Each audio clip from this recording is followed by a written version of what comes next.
Welcome to this episode of True Scary Stories with your host, Midnight Chills. Someone impersonated my sister last year. I started law school in Los Angeles. I had never lived in a big city before and was really excited to be in a massive city with over 4 million people.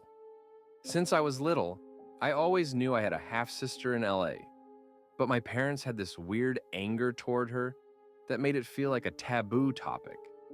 Of course, I had looked her up on social media and knew what she looked like, but that was about all. We had never actually met. She was never that active on social media, so there wasn't much I could see. Then, out of nowhere in my first year of law school, I got a friend request on Facebook from my sister. Her profile seemed legitimate. She had Facebook friends and her profile picture looked like her. She sent me a message inviting me to a little dinner party at the park with her friends. We could finally meet each other for the first time. I was new to LA, still am, and I had no idea which parts of the city to avoid at night. I was excited but also anxious. It would be amazing if we met, totally clicked, and became close. But what if we ended up having some emotional breakdown? Or worse, what if we disagreed, someone said something upsetting, and then we were both sitting there in tears? Honestly, if she had suggested a cozy little bakery for desserts instead, I would have gone. But going to a park with other people didn't feel right. It seemed like such a special moment that I didn't want to have it in front of a group. I couldn't bring myself to go. I didn't want to risk an emotional meltdown in front of everyone. I was worried it could get messy. A few weeks later, I Googled the park just to check it out. Maybe we could meet up there, just one-on-one. That's when I realized something was off. I won't name the park, but anyone who has lived in LA for a while will tell you it's not a safe place for people to be having a dinner party at night. The area around the park has a high violent crime rate. It's controlled by gangs. Even people who do illegal business there have to pay a tax to the gang to be left alone. Now, I was really concerned and curious. I tried reaching out to my sister myself.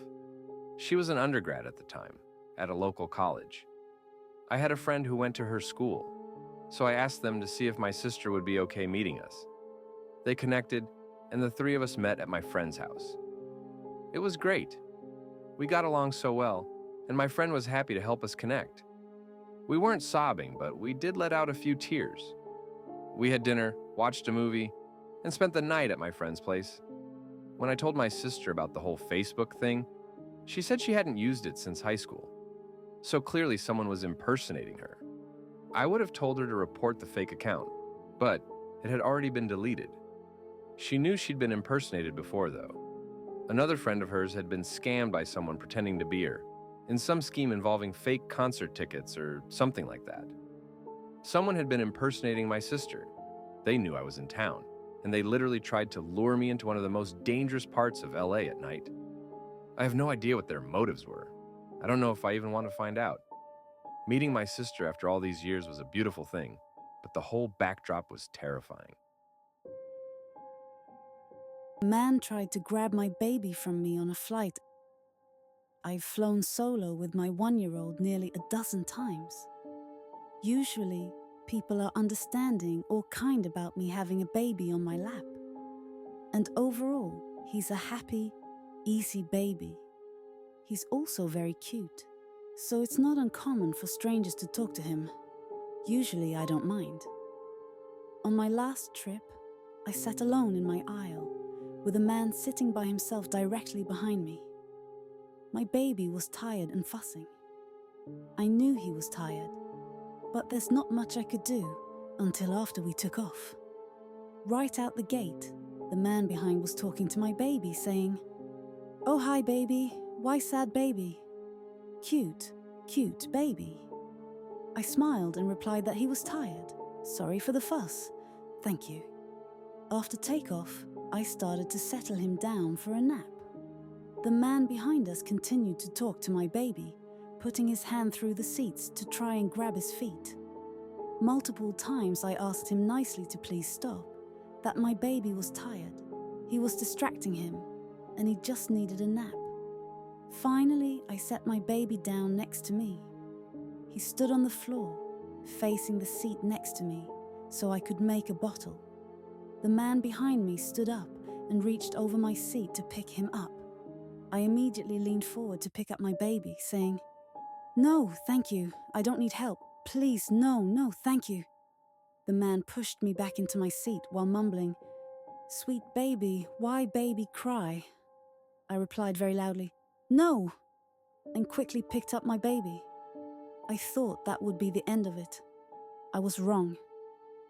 I tried to rock my baby to sleep, trying hard not to lose my cool. As I was rocking him, the man behind me reached through our seats to grab my arm, saying, "No rocking, no rocking. You make him cry." I pulled free from him and yelled, "Do not touch me." Again, I thought that'd be the end.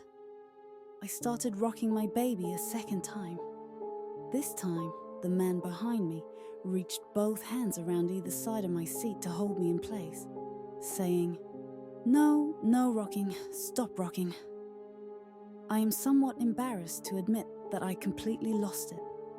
Clutching my baby to my chest while struggling to get free from him, it hurt. I hit the call light while screaming, "Let me go! Do not touch me! Let me go!"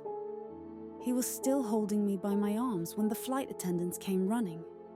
I could barely get anything out to the flight attendants.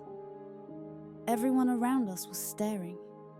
I was sobbing, and all I could say was that I could not sit there anymore. And for the love of everything, please move me. The man behind me tried to move with me, but I told the flight attendants that I didn't know him, and he could not come with me. I had a good cry in my new seat, but my baby immediately went to sleep. They moved me next to the flight attendants' seats. After calming down, I explained to the flight attendants what had happened. Multiple times, the man that had been behind me got up to try to come back to my new seat, only to be turned around by one of the flight attendants. Toward the end of the flight, one of the flight attendants told me that they'd explained everything to the pilot, and the pilot had called the FBI and local police to escort the man off the flight. I would also be escorted off, as well as everyone around us who had watched everything happen. He actually cheered as he was escorted off. I had to interview with the FBI and nearly missed my next flight. After my trip, I had to fly back through the same airport. It was stressful and emotional, to say the least, even knowing that he was banned from the airline and the airport. I haven't flown since.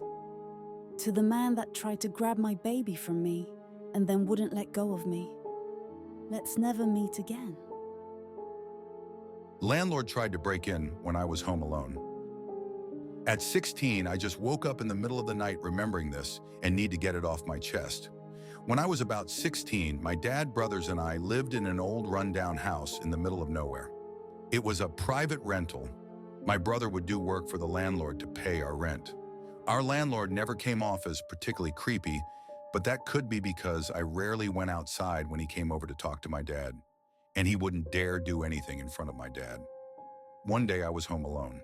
My dad and brothers had gone out, somewhere I don't remember. I had my dog in a fenced-in yard outside, but that was it. I was in my room doing whatever I was doing, probably playing The Sims 2.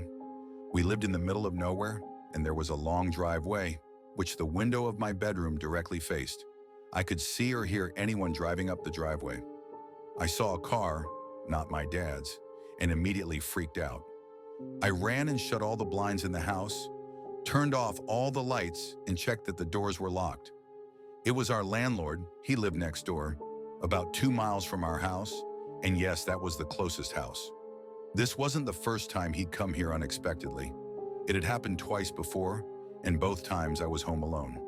Those first 2 times he was only there for 10 minutes, walking around the outside of the house and then quickly leaving.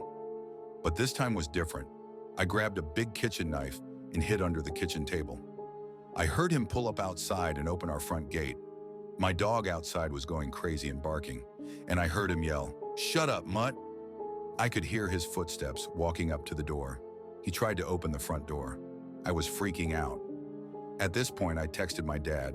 He was coming straight home, but they'd be like an hour. He continued to walk around the outside of our house, trying to peek into each window. The house is old and has 3 doors you can enter from the outside. He tried to open all 3. I thought maybe he didn't know I was home. Maybe the last 2 times were a coincidence. But then he started saying things, including calling out my name. He knew I was home alone. I couldn't hear what else he was saying through the double brick walls. But I quietly crept through the house, following his voice up and down the hallway, trying to hear what he was saying. That's when he said something I'll never forget.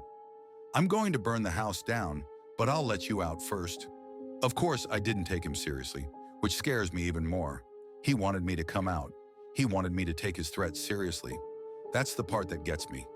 I know exactly what would have happened if I had believed him, and my life would have been completely different. He was there for at least 30 minutes, maybe closer to an hour.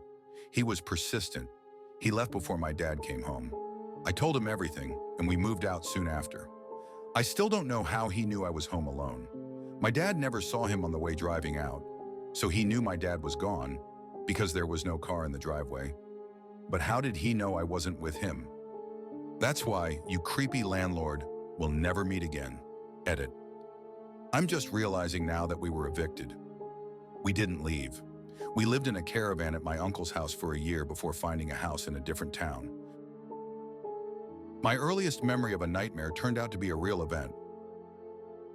I've been busy dealing with the aftermath of a family tragedy since then, but now that things are returning to the new normal, I figured it's a good time to share.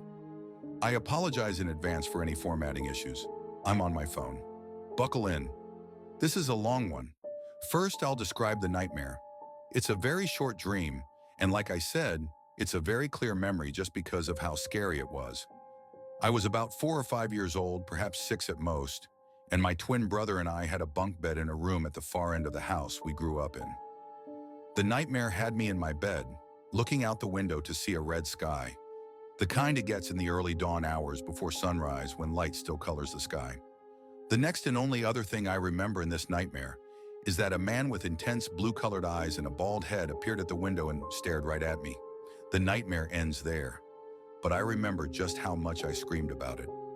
I don't know where my brother was when I woke up screaming, and the only thing I can remember from waking up was my mom coming to get me and calm me down as she took me to her bedroom down the hall. I remember that so well because I wondered where my dad was at the time. Fast forward to this May, and my father is in the hospital in the country he lives in, Colombia. My twin brother, our older sister, and I are staying in a hotel about a 5-minute walk away from the hospital where he's in the ICU.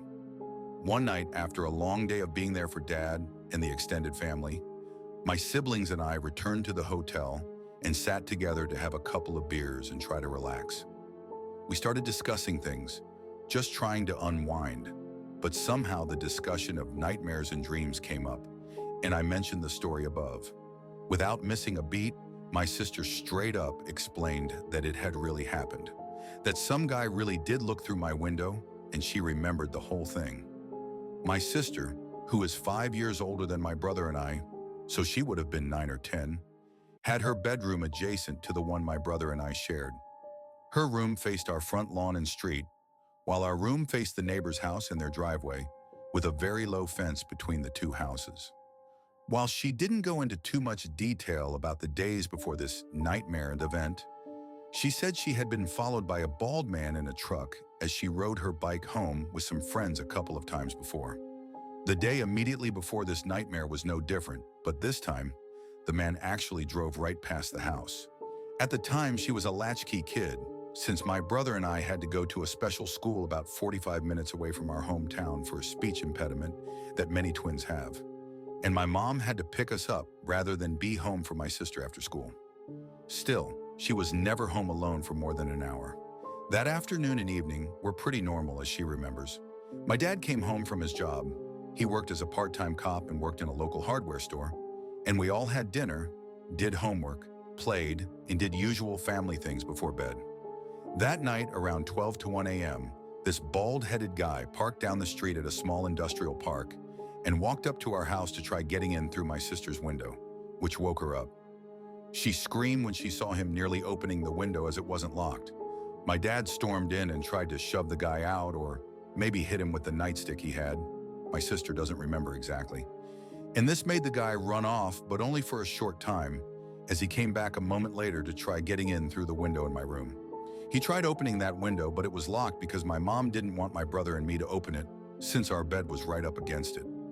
My sister said I screamed as loud as I could, and my mom came in to get my brother and me while my dad ran out the front door to chase the guy, but to no avail, as he bolted right through our backyard.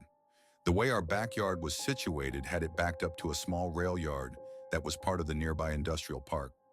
Between our small neighborhood and that rail yard was a dense line of trees that made the backyards extremely dark, so my dad didn't want to risk getting attacked there. Instead, he went back inside, called the police, and then called our elderly neighbor to make sure they were okay while my mom took care of us kids. That's all my sister could remember from that night herself, as this happened a very long time ago. Neither of us could recall anything else after that, and the story just sort of stops right there.